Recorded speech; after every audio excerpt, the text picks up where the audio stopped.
to throw it there, but great accuracy. And I think all the quarterbacks did a really good job of knowing situations today. 2-minute drill, second time we've done it, and we weren't in some very favorable positions at times, but we found ways to, move the sticks, make a play, put some pressure on the defense, and get some field goals to win it.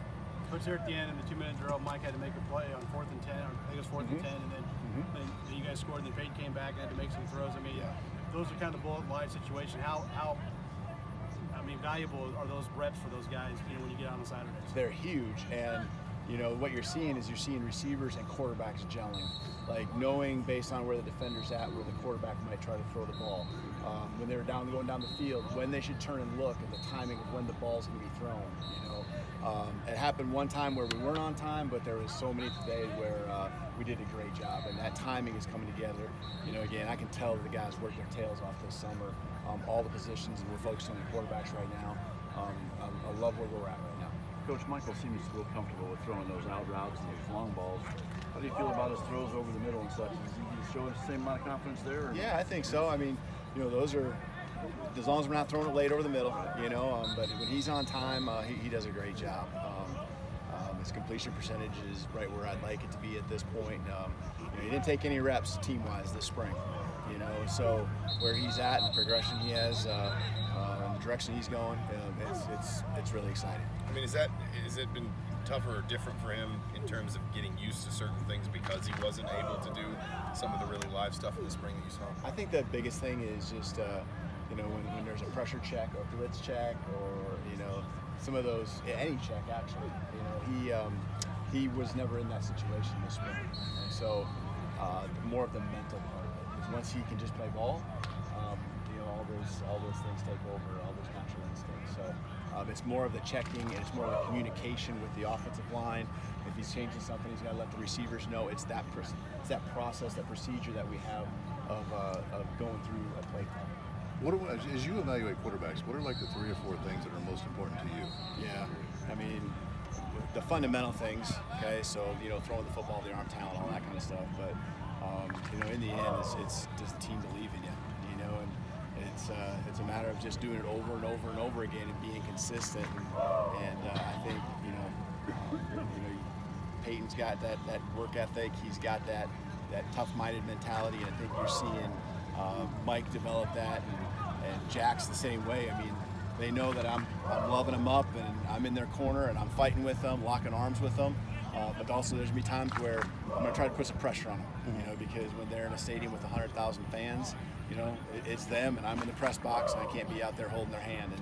And so I try to put them in those adverse situations. And so to me, that's a big part of what you look for in a quarterback, that moxie, just that feel. When the game's on the line, there's pressure, but belief in yourself that you can get it done.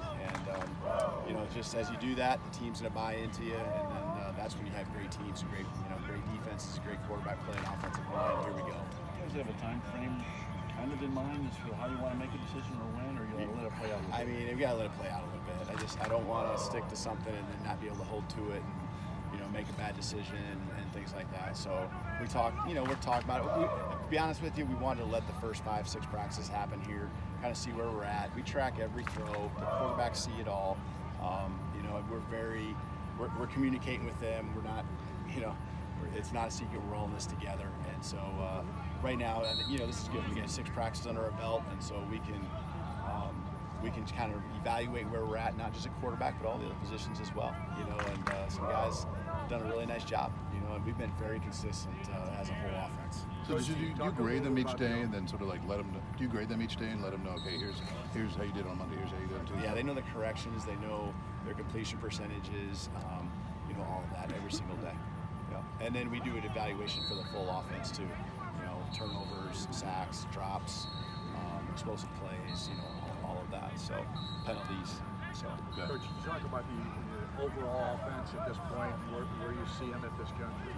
I tell you, if you'd have told me the practices that we had through 6 practices, I'd have been ecstatic. I just feel like, and I don't like to sugarcoat things, but I just feel like there's a mindset right now, and we're going this way. I told the guys after day 3, we've had 3 back-to-back practices. Of course, the first 2 were with no pads, right? So there's not as much. But day 3 we got out there, and I can tell that they put a lot of time in this summer, and that things were natural in running the offense. And there was a rhythm to us. And then I was like, can you do it day 4? And they came out and they brought the energy and the focus, and then executed. Now it's not perfect. It's not perfect by any means, but there's a mindset that we can be really good, and they're going this direction. When something adverse happens, we're responding and making a play to bring us. We're not crawling a corner and feeling sorry for ourselves. And then practice 5, we came out here, and I like where I can just be honest with them. I don't feel the energy, but there's great focus. So let's just lift the energy a little bit. This practice was great. Yesterday we killed it. And then today, another very solid practice. So I'd rather be here, than be this. And I feel like that's what we've done.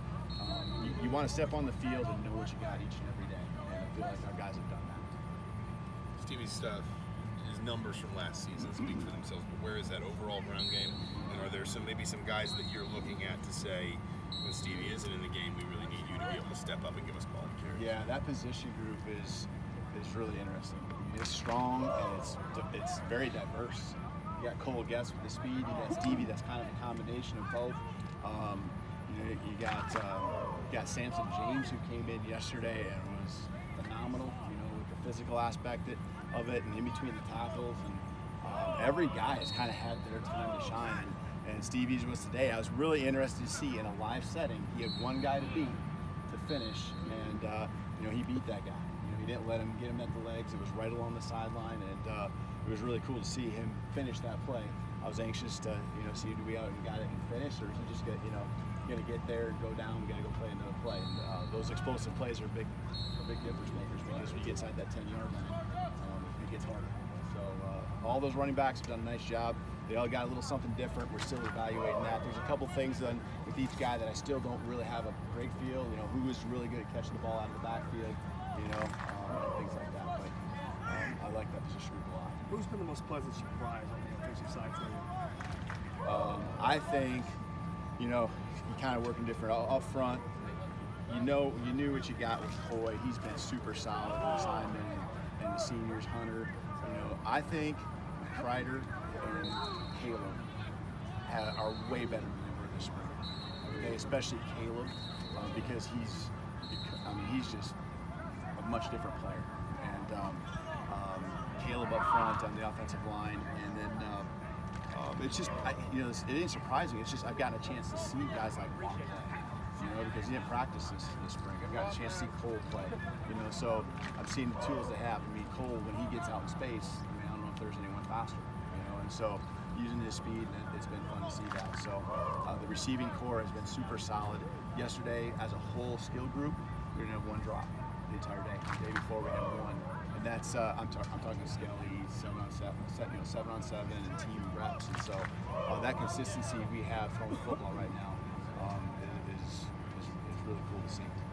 Miles Marshall actually didn't come down for the ball on this sideline, and then I think he got one the other. How encouraging to see a young guy come down and play like that. And Miles, we've been moving him around. This spring he was in the inside a little bit, and with just our personnel, we figured it'd be better to get him outside. And he's been a team player in that, and I think he can be super special as an outside receiver. And that was a big one for us. He competed. That's the biggest thing. Competed for the ball and found a way in a crunch time to make